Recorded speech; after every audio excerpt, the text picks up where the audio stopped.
പാലക്കാട് 2 പേർക്ക് കോളറ സ്ഥിരീകരിച്ചെന്ന ആരോഗ്യമന്ത്രി കെ മുരളീധരന്റെ പരാമർശം തള്ളി ഡിഎംഒ. 2 പേർക്ക് രോഗലക്ഷണമെന്ന് സംശയമുണ്ടായിരുന്നു. പരിശോധനയിൽ നെഗറ്റീവ് എന്ന് കണ്ടെത്തിയെന്ന് ഡിഎംഒ പ്രതികരിച്ചു. ആരോഗ്യമന്ത്രിയുടെ പ്രതികരണത്തിലേക്ക്. ഇതിനു പുറമെ ഇന്നലെ പാലക്കാട് വൈത്തിരിയിൽ 2 കോളറ സ്ഥിരീകരിച്ചിട്ടുണ്ട്. അപ്പോൾ അതുകൊണ്ടാണ് തിരുവനന്തപുരത്ത് ഇരുന്ന് ഇത് നിയന്ത്രിക്കുന്നതാണ് ഏറ്റവും നല്ലത്. കാരണം ബന്ധപ്പെട്ട ഉദ്യോഗസ്ഥന്മാരെ യോഗം എപ്പോഴും വിളിക്കാൻ കഴിയും. ഏതായാലും നാളെ DHSും DME ഒക്കെ ഉൾപ്പെടെയുള്ള ഒരു ടീം തന്നെ കോഴിക്കോട് വന്ന് കലക്ടറേറ്റിൽ 11:30 മണിക്ക് യോഗം വിളിച്ചിട്ടുണ്ട്. അതിൽ ബാക്കി കാര്യങ്ങൾ ഇതുവരെ ഒരു കണ്ടെയ്ൻമെൻറ്റ് സോൺ ആക്കേണ്ട യാതൊരു സാഹചര്യം ഇപ്പോഴില്ല.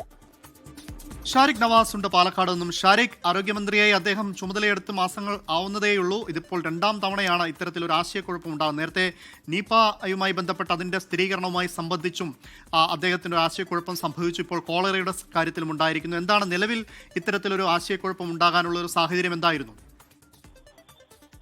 അമൽ, ആരോഗ്യ വകുപ്പിലും അതുപോലെ തന്നെ ആരോഗ്യമന്ത്രി കെ മുരളീധരനും സർവത്ര ആശയക്കുഴപ്പമുണ്ടാകുന്ന ഒരു സ്ഥിതിയാണ് ഉണ്ടായത്. കാരണം നിപ പ്രതിരോധ പ്രവർത്തനങ്ങളിൽ സർക്കാർ വിവാദം പിന്തുടരുമ്പോഴാണ് ഇത്തരത്തിൽ പാലക്കാട് ജില്ലയിൽ 2 പേർക്ക് കോളറ സ്ഥിരീകരിച്ചു എന്ന പ്രസ്താവന മന്ത്രി നടത്തുന്നത്, മാധ്യമങ്ങൾക്ക് മുന്നിൽ നടത്തിയത്.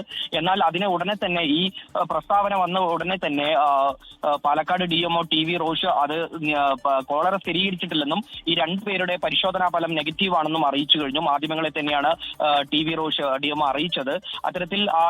ഇത്തരത്തിൽ DMOയുടെ പ്രസ്താവന വന്നതോടുകൂടി, DMOയുടെ പ്രതികരണം വന്നതോടുകൂടി മന്ത്രിയെ തള്ളുന്ന ഒരു അവസ്ഥയിലേക്ക് കാര്യങ്ങൾ പോയി. കാരണം ജില്ലാ ആരോഗ്യ വകുപ്പും അതുപോലെ തന്നെ സംസ്ഥാന ആരോഗ്യ വകുപ്പും തമ്മിലുള്ള ഒരു ഏകോപനമില്ലായ്മയാണ് ഇതിൽ നിന്ന് നമുക്ക് മനസ്സിലാക്കാൻ കഴിയുന്നത്. കാരണം ഇവിടെ നിന്ന് കൃത്യമായി വിവരങ്ങൾ അങ്ങോട്ടേക്കും അതുപോലെ തന്നെ അവിടെ നിന്നുള്ള ഒരു ഇതേക്കുറിച്ചുള്ള ഒരു ആരായൽ ഉണ്ടായിട്ടില്ല എന്നുമാണ് നമുക്ക് മനസ്സിലാക്കാൻ കഴിയുന്നത്. അത്തരത്തിൽ ഒരു ഏകോപനമില്ലായ്മ ഇതിൽ നിന്ന് മനസ്സിലാക്കാൻ കഴിയുന്നത്. എന്തായാലും അദ്ദേഹം പറയുന്നുണ്ട്, ആരോഗ്യമന്ത്രി പറയുന്നു, വൈത്തിരിയിലാണ് കോളറ സ്ഥിരീകരിച്ചു എന്ന് പറയുന്നത്. പാലക്കാട് അത്തരത്തിൽ ഒരു പ്രദേശമില്ല. കാരണം വയനാടാണ് അത്തരം വൈത്തിരി ഉള്ളത്. അപ്പോൾ ഈ ജില്ലയുടെ പേര് പറഞ്ഞതുമായി ബന്ധപ്പെട്ടുള്ള ഒരു ആശയക്കുഴപ്പൂടെ ഇതിൽ നമുക്ക് മനസ്സിലാക്കാൻ കഴിയുന്നുണ്ട്. അത്തരത്തിൽ എന്തായാലും പാലക്കാട് മെഡിക്കൽ കോളേജ്, സ്വകാര്യ മെഡിക്കൽ കോളേജ് ആശുപത്രിയിൽ 2 പേർ ഇതുമായി ബന്ധപ്പെട്ട്, അതായത് വയറ്റിളക്കും അതുപോലെ തന്നെ ഛർദിലുമായി ബന്ധപ്പെട്ട് ചികിത്സയിലുണ്ടായിരുന്നു. ഇവരെ കോളറയാണെന്നുള്ള സംശയത്തിൽ ആരോഗ്യവകുപ്പ് ഇവരുടെ പരിശോധന നടത്തിയിരുന്നു. എന്നാൽ പരിശോധനയിൽ ഇവരുടെ ഫലം നെഗറ്റീവ് ആയിരുന്നു. അമൽ, എന്തായാലും ഇപ്പോൾ ആശയക്കുഴപ്പം മാറിയിട്ടുണ്ട്.